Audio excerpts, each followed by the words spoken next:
Alex Pereira is going to be the next UFC Heavyweight Champion.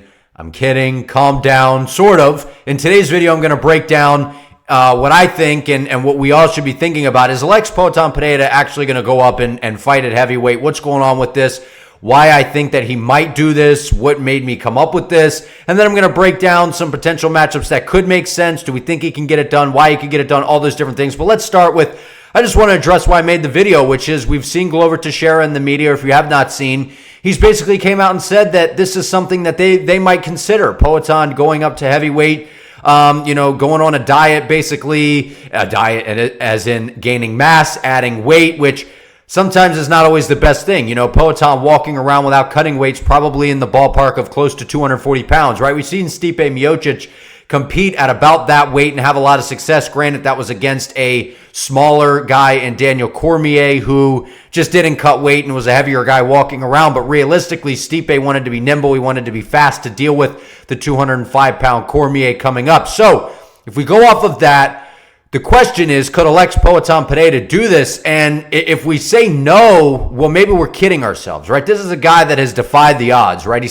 was supposedly sitting in a bar somewhere. Adesanya lit a fire under him, basically saying, he's going to be mentioning my name in a bar like, oh, I beat that guy. And look, now Pereira has defied the odds, man. He's done everything that, he's done things that Adesanya has not been able to do, right? Israel Adesanya has been a great champion. He's set some records. He's done a lot of great things. He's one of the greatest middleweights of all time. But if we're being honest, right, Poatan, he's done the things that Adesanya couldn't do. He beat Jan Blachowicz. He's became the light heavyweight champion. He took out Yuri Prochazka, who no one else has really done that, right? In that fashion. So Poatan could absolutely get the job done. Now, it would have to be the right matchup. That's the key to this is, fighting at the end of the day is all about matchups. You could argue and say, well, the reason Poatan has had the success that he's had is because they've cherry-picked matchups, which in a way, kind of true. I'm a Poatan fan, but we have to be honest.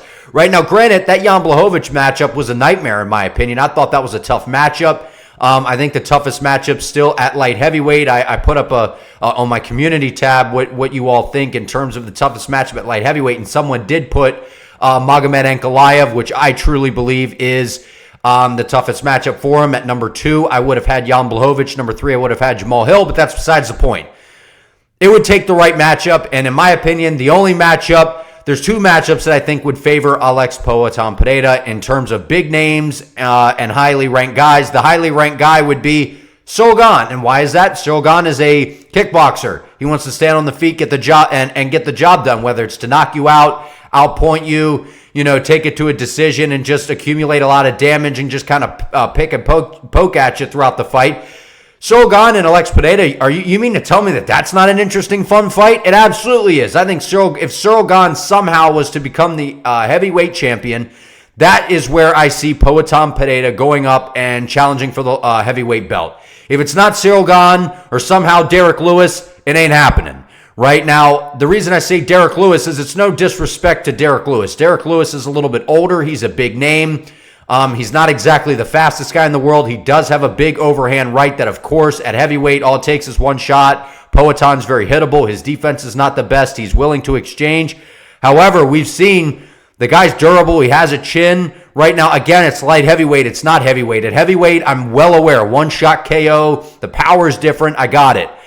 But we would have to think that Poatan has a speed advantage, right? How does Poatan match up potentially against a older Stipe Miocic? That's an interesting matchup as well, is it not? I think it is. I think that's a pretty interesting matchup. Now, the wrestling of Stipe is incredible, and I think that he would have the grappling advantage. But the older Stipe, the movement, his striking is good. But I think Poatan could outstrike Stipe Miocic. Is that crazy to say? I really do believe that. We've seen this guy, man. I've watched this guy throughout kickboxing back when, I started watching him when he fought Dustin Jacoby. And I've seen this guy do some crazy things to some guys that are bigger and taller than him and more powerful and all the different things. And this guy possesses nuclear power. He has really good range management, and these calf kicks that he's implementing are a real problem. And I was just saying the other day, I really don't know how you game plan for Poatan on the feet, man, unless you're going to, these heavyweights, obviously, like a Tom Aspinall or Sergey Pavlovich, something like that, John Jones, they are definitely beating Poatan, man. And I like Poatan. Tom Aspinall, he's fast. He's got speed. He's got ridiculous power. Pavlovich would just plot forward and land a bomb. But at the end of the day, and John Jones would just take him down and maul him and submit him. But some of these other matchups, if you look at some of those favorable matchups for Poatan, if you get a guy that's really slow, a guy that only has one weapon like Derek Lewis with a kind of an overhand right now, we've seen the flying knee, we've seen some of those things. It's not to say Lewis can't knock him cold. I'm not saying that. I'm saying off of realistically, would we see Poatan do it? And it's for the right matchup. Yes, we would see this happen. And this also depends on, can he defend the belt? If Poatan can go out there and fight, maybe say it's Jamal Hill next, and he starches Jamal Hill. This is absolutely going to be the next conversation for Alex Pereira moving up to heavyweight, because why not? He's won at middleweight, became the champion, went up to 205, became the champion, defended the belt. What's to stop him from taking on a challenge where most people would not pick him to win? He goes up there to heavyweight. Everyone would say, oh, the power difference to this and to that. Poatan has power that is not necessarily heavyweight power, but he has the power to be able to hurt people. Maybe not the same at heavyweight. However, he will have this speed advantage. Now, I would encourage, again, who am I? Poatan's a combat sport legend at this point. He's got Glover Teixeira. Who am I? I'm just some guy. If they, for some reason, came to me and they're like, Jake, what's your advice for this? That is, don't pack on a bunch of size. Just don't cut weight.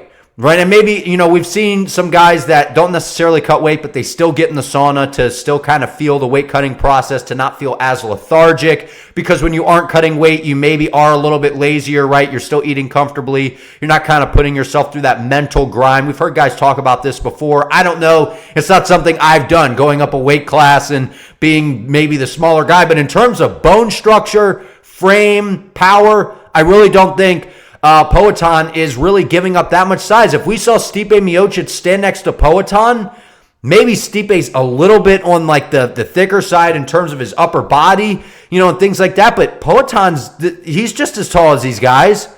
He's got long limbs. His reach is right up there with the heavyweights.